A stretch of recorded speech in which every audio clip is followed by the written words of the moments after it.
Forward by the president in 44 minutes from now. Judge Napolitano with me here in studio, Fox News senior judicial analyst. And morning to you. Morning, Bill. You know Merrick Garaland personally or professionally? Professionally. The consummate Washington, D.C. insider who has worked for both Republicans and Democrats. He was a prosecutor in the George H.W. Bush Justice Department, yet he was nominated to the court by President Bill Clinton. And taking off on the great research and background that our colleague Shannon Bream gave us, it's dangerous to appoint somebody to the court who has a 19-year track record, because people that don't like him will find things in there that they disagree with. But I suggest to you that this is not a win for the president. Judge Garland is the most conservative nominee to the Supreme Court by a Democratic president in the modern era, and is put there, in my view, as a nominee to frustrate the process. If he gets on the court, he is not Justice Elena Kagan.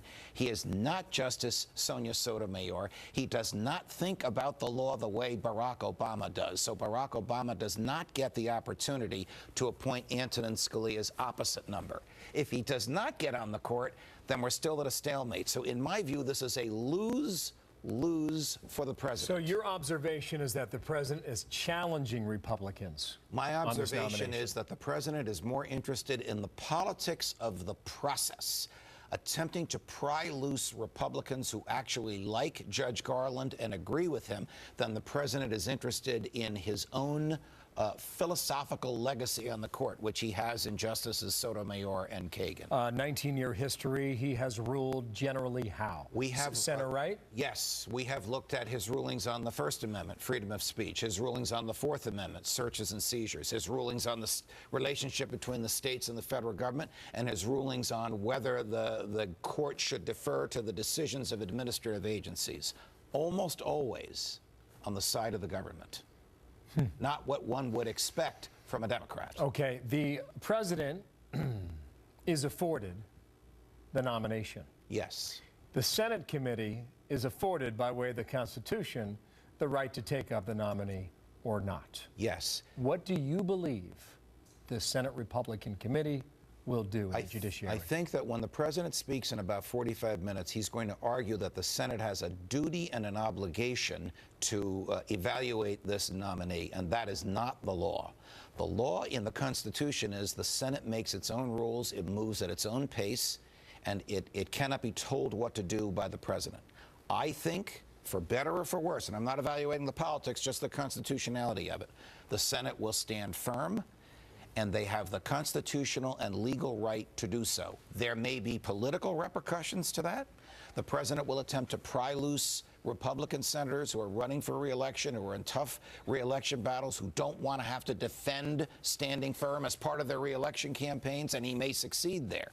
But the decision whether or not to hear this nomination or whether to give it an up or down vote is not made by the 54 Republicans in the Senate. It's made by one of them, Mitch McConnell, the majority leader. Yeah, half dozen Republican senators up for re-election. This is Harry Reid on the floor. Do we want to drop in quickly? This nominee will then fall upon the Senate to provide its advice and consent. For 100 years, we've had these hearings in public. Going back to Justice Brandeis's hearing, the Republican leaders made it clear that he and his caucus have no intention of considering the nominee. It's hard to comprehend, but that's what he said. And it appears at this stage that basically all the Republicans have fallen in line with this. I hope that President Obama's nomination of an exceptionally qualified and consensus nominee will persuade Senate Republicans to change course. I do hope they will do their constitutional duty and give President Obama's nominee a meeting, a hearing, and a vote. He's doing his job this morning. The Republicans should do theirs from this point forward. Mr. President, would you announce what we're going to do the rest of the day? Under the previous order, the leadership time is reserved.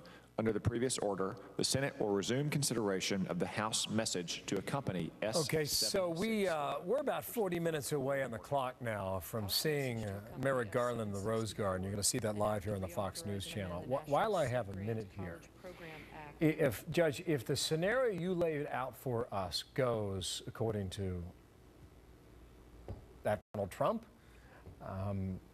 they would then have the decision come January. Yes. So And the court would sit at 4-4 for the next 9 months. well, it's not necessarily 4-4. Chief Justice Roberts is very adept at crafting compromising majorities. The Chief Justice also has the ability, if the vote is 4-4, not to release the opinion and to keep the opinion until a ninth member of the court joins. Mike Lee's coming up in 30 minutes.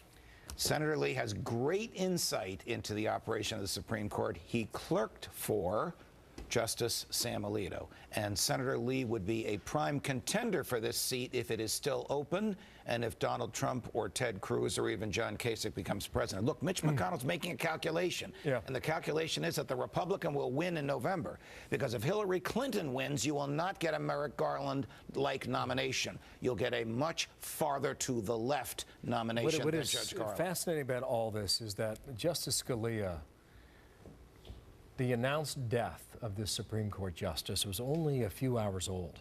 Right. When Mitch McConnell made his statement by way of Twitter, I do believe, where he said, no nominee will get a hearing until you have a new president come January. Justice Scalia told me personally many times his greatest fear was being replaced by a justice who would be his opposite number and would undo much of what he tried to do. Judge Garland is not that person. He is profoundly not Justice Scalia's opposite number. He's more pro-Scalia than anti-Scalia. Your prediction now is what then? I mean, how does this you play know, out? the political side of our team could make a better prediction than I do. But it seems now that the Republicans are standing firm. Will they feel the same way in August? Only time will tell. Okay, so the White House is at 11 a.m. and then quickly